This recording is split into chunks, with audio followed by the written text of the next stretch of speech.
Bonjour, je suis Nicolas Simel-Ndiaye, coordonnateur de la cellule de supervision du secteur des jeux, qui est l'organe de régulation des jeux de hasard au Bénin, incluant notamment les jeux en ligne, les casinos physiques, les tombolas et les loteries.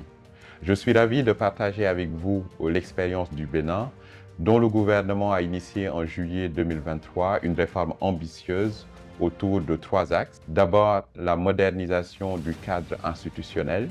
Ensuite, le renforcement de l'attractivité du secteur, notamment vis-à-vis des opérateurs de jeux internationaux. Et enfin, la mise en place d'un dispositif innovant de supervision des jeux en ligne qui permet notamment de garantir le jeu responsable. Avant la réforme de 2023, le secteur des jeux au Bénin faisait notamment face à 2 défis. D'abord, la Loterie nationale du Bénin jouait un rôle à la fois d'opérateur de jeu et de régulateur, ce qui veut dire qu'elle était à la fois juge et partie.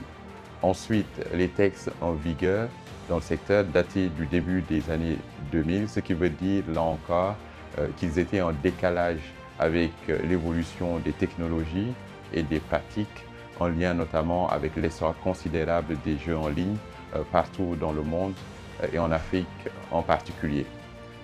Dans ce contexte, un des piliers de la réforme du gouvernement a été la mise en place d'un organe de régulation autour de 3 principales missions.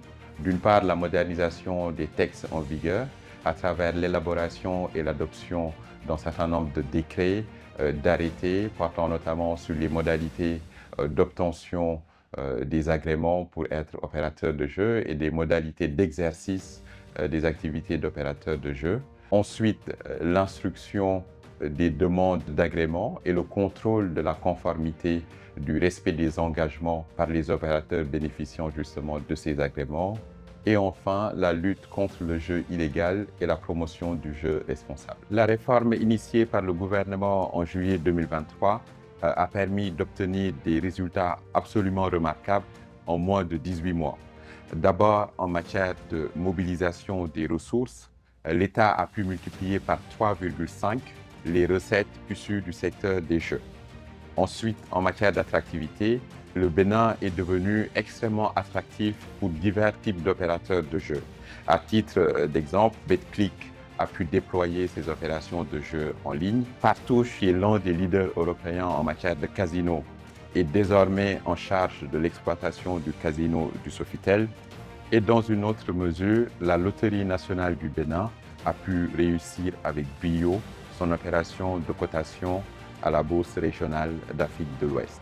En matière de jeux illégaux, nos différentes équipes ont pu identifier et demander la fermeture d'une centaine de sites illégaux.